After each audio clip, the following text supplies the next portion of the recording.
জানো মেয়েটাকে নিয়ে আমার ভীষণ টেনশন হচ্ছে। তোমার একা টেনশন হয়েছে? আমার টেনশন হয়েছে না? দেখা কথা বাইরে কিছু শব্দ হয়েছে। পর্চিকা ওখানে কি করছো? পর্চিকা হে কি করছিস রে? তুই জমি রেখে বাজি আমি ওষুধ গুলো করছি। পর্চিকা মেডিসিন গুলো নষ্ট করছো কেন? কই নষ্ট করছি? খা পর্চিকা, ওষুধ খা খা খা পর্চিকা। ছেড়ে দে, ছাড়। তুই আমার হাত থেকে কোনোদিনও বাঁচতে পারবি না, তোকে আমি শেষ করে দেবো। মা তুমি বাবাকে মেরো না, তুমি বাবাকে মেরো না।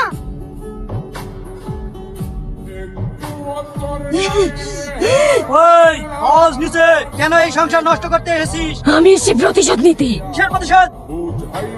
এই জানোয়ার, তুই লজ্জা লাগে না একটা মেয়ের হাত ধরে টানাটানি করতে? তুই আমার গায়ে হাত দিলি? এই নিয়ে চলো কে? কেউ কাছে আসার চেষ্টা করবি নি, কাছে আসার চেষ্টা করলে গুলি করে দেবো। চলছে আমি ওদেরকে ইচ্ছা করে মারিনি, ওরা আমার ইজ্জত নিয়ে চেষ্টা করছিল, তাই নিজের ইজ্জত বাঁচানোর জন্য আমি ওদেরকে মারতে বাধ্য হয়েছি। অবজেকশন ইওর অনার, এই শ্রাবণী হচ্ছে একটা চরিত্রহীন মহিলা, বড় লোক থেকে প্রেমের জালে ফাঁসিয়ে টাকা ইনকাম করে। ওই ছেলেগুলো যখন জানতে পারে তখন শ্রাবণীর কাছে প্রতিবাদ করতে যায়, আর তখন শ্রাবণী মান সম্মান বাঁচানোর জন্য ওই ছেলেগুলোকে নৃশংসভাবে হত্যা করে। তাই মহামান্য আদালতের কাছে আমার একটাই আবেদন, এই চরিত্রহীন মেয়েটাকে যেন মৃত্যুদণ্ড দেওয়া হোক। সমস্ত সাক্ষী ও প্রমাণের ভিত্তিতে আদালত এই সিদ্ধান্তে পৌঁছেছে যে 3 যুবককে নৃশংসভাবে খুন করার অপরাধে আসামি শ্রাবণীকে 302 ধারায় মৃত্যুদণ্ড দেওয়া হলো। Court is close. তারপরে আমি সবাইকে শেষ করেছি, আমার ঘরের পিছনে যারা যারা দাঁড়িয়ে ছিল সবাইকে খুন করেছি, শুধুই জজ্জাই বাকি আছে। তুমি বুঝার চেষ্টা করো, এতে আমার কোনো হাত নাই। আইনের কাছে আমাদের হাত বাঁধা, আমি প্রমাণের ভিত্তিতে রায় দিয়েছি, এতে আমার কি দোষ বলো?